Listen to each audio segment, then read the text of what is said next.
Good afternoon, this side Avanish Srivastava. Here I am working as a assistant professor in Akgec Engineering College. In this topic, dynamic memory locations, I will discuss here. Uh, it is uh, it is a important topic in C languages and data structures. Dynamic memory locations.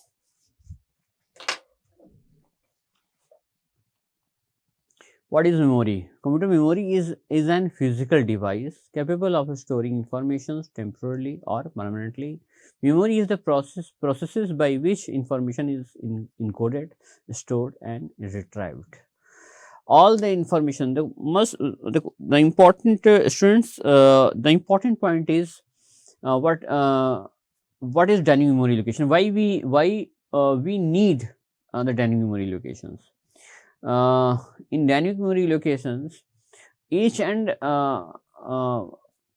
in dynamic memory location, how can you allocate a particular variable in main memory at a runtime? Runtime, how can you allocate a particular variables? Means structures, means union, means strings, character, float, double.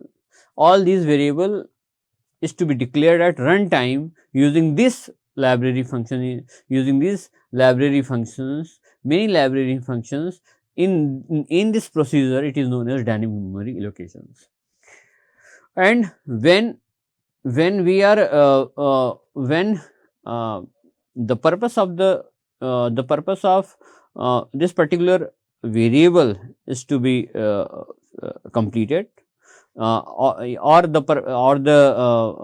the task is to be assigned, the task is to be done by this particular variables is to be ended, then we can delocate this particular variables in main memory at runtime using the library functions. Then what is the type of memory location? There are two types of memory location: static memory location and static dynamic memory location. Means one is static and another is dynamic.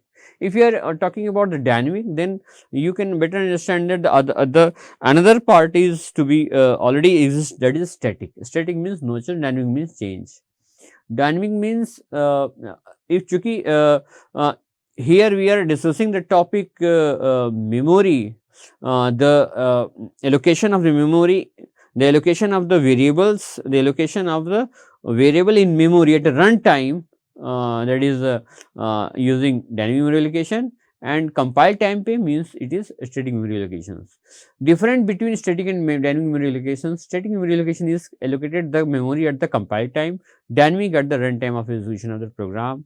They are the, if you are writing a program, then but obvious you can compile the program, then after that you can run the program.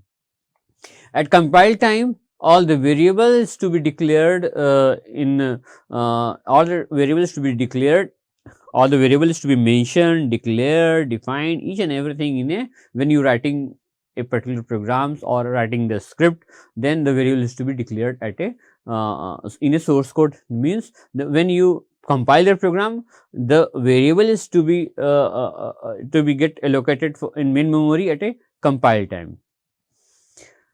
In static memory can't be increased while execution of the program, but in the dynamic memory can increase while execution the program. Means if we are we can allocate the particular we can allocate this particular variables in a memory at a compile time, then we cannot deallocate and increase the size of these variables. If the variable, for example, in the case of the array, you can the size of the array is 10. The size of the array is 10.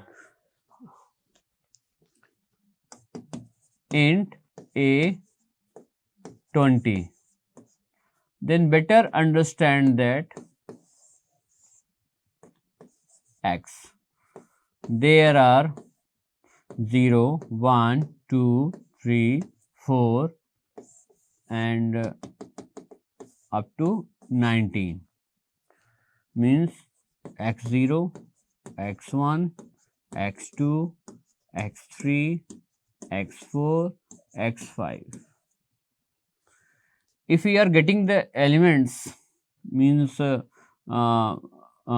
means int x 20 is equal to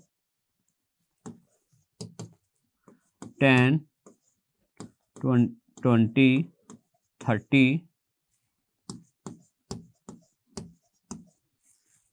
then the compiler will automatically initialize these blocks with value 0, that is default values to be 0, and you can better understand that we are allocating 20, each integer have having the memory, required memory is 2 byte. When here we are discussing about 20, then but obvious 10 into 2 means 40 bytes are to be required in main memory at compile time to store 20 data, 20 integer data.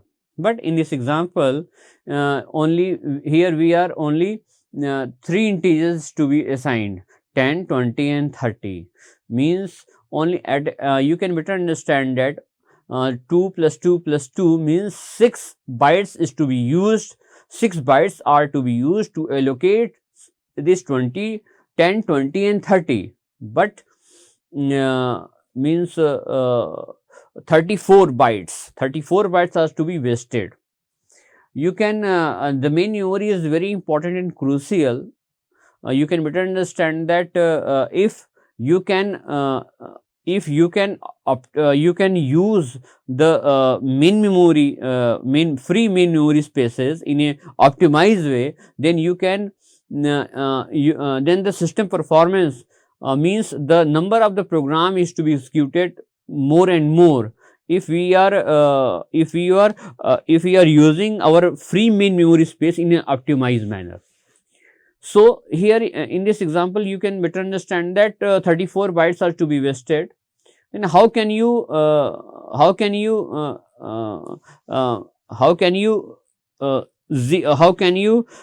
avoid these 34 bytes, wastage of 34 bytes? In the wastage of 34 bytes, you can handle these situations using the dynamic memory allocations. So firstly you decide according to the logic of the program how many data are to be required, and if you better way that if you know that these 3 or 4 data to be required, then you can allocate this particular data in main memory, and in the program at the time of the program execution, if the number of data is required more or number of data is to be required less, then you can resize the memory through the some memory allocations, resizing the memory allocation functions. Here we are discussing about the library functions.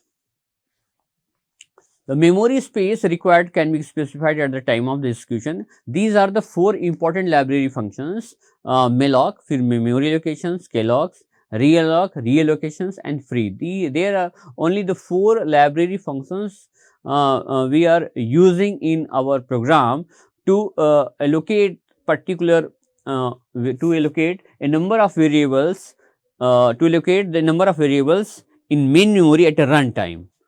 The first library function is known as malloc. Malloc. There are the 2. Here is the syntax. That is the malloc.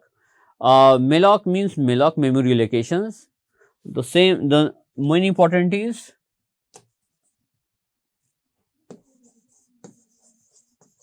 malloc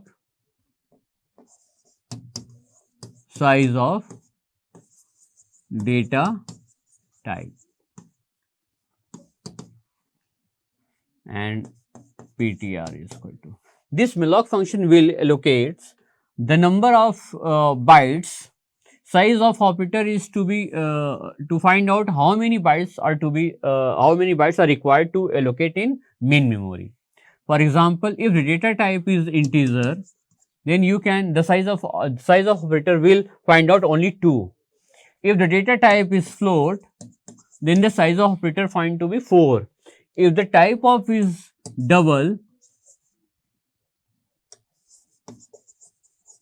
if the type of data type is double, then the size of find out that is 8. Means if we are talking about the double bit for 8, float for 4 and int for 2. If you are talking about the integer, then 2 bytes are to be required to allocate in main memory using this malloc function. This malloc function will return the starting byte address, but it does not tell this particular address, the address of which type of data it is returning.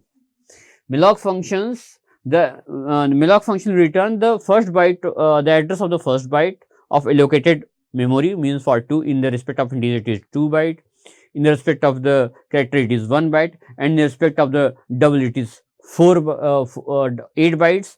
Then the address of the first byte is to be returned by the malloc functions. But malloc function does not tell this returning address which type of data is to be stored in this particular locations, the address of these locations. For example, if you are talking about an integer, means 1 byte and 1 byte, address is 1000 और this is 1001 और ये हम क्या कहते हैं 2 bytes. So this malloc function will allocate these 2 byte in main memory at runtime and will return the first byte address, means 1000. This 1000 is to be returned by the malloc functions. Int star, it is a type casting. ये malloc नाम का malloc, ये जो function malloc है, ये जो return कर रहा है ये एड्रेस किस डेटा का एड्रेस है ये नहीं बताता, इसी वजह से हम टाइप कास्ट करते हैं. अगर यहाँ पे इंट रहेगा तो यहाँ पे इंट रहेगा, अगर यहाँ पे कैर होगा तो यहाँ पे कैर होगा, अगर यहाँ पे डबल होगा तो यहाँ पे डबल होगा, अगर यहाँ पे फ्लोट होगा तो यहाँ पे फ्लोट होगा. तो int star means here 1000 is the address and this address is to be stored in a pointer variables. Before using this ptr variables, you can declare this ptr like as int. So ptr is a variable that will contain the address of the integer type data. Ptr is a variable that will contain the address of the integer type data. Means here ptr and this is 1000. So you can declare this particular, you can allocate this single integer data in a main memory using this malloc function. But if you can allocate multiple number of blocks, if you can allocate this malloc function will allocate a single block. But if you can store or you can allocate multiple numbers, a single block of multiple divisions in this way, ptr int star malloc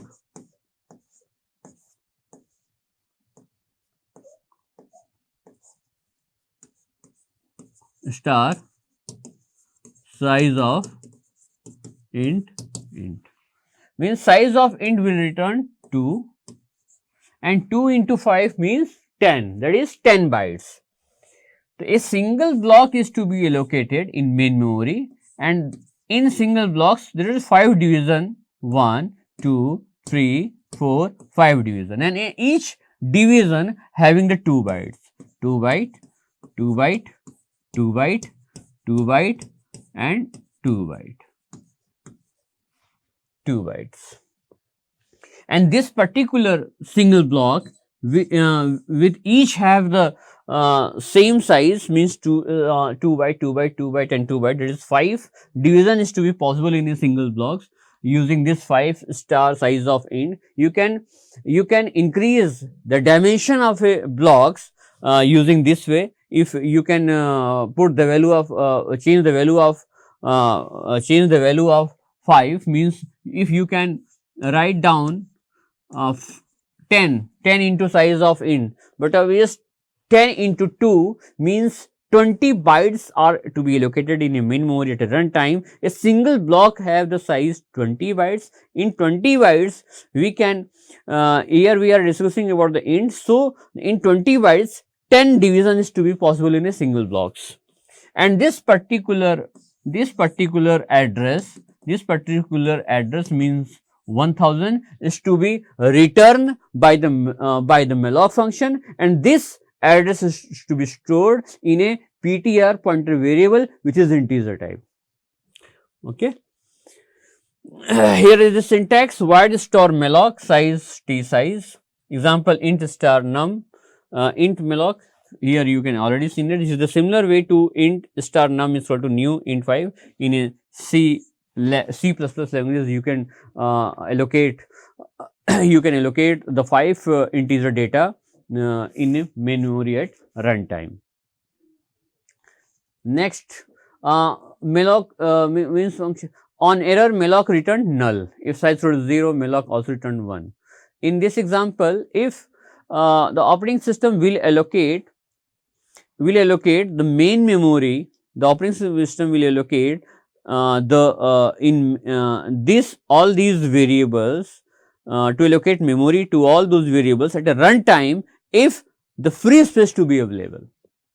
If the free space is not available, then in these situations malloc function will return the null value. This is already known as null pointer. Null pointer is a pointer that will point nothing, that will no point is to be no location in main memory is to be pointed.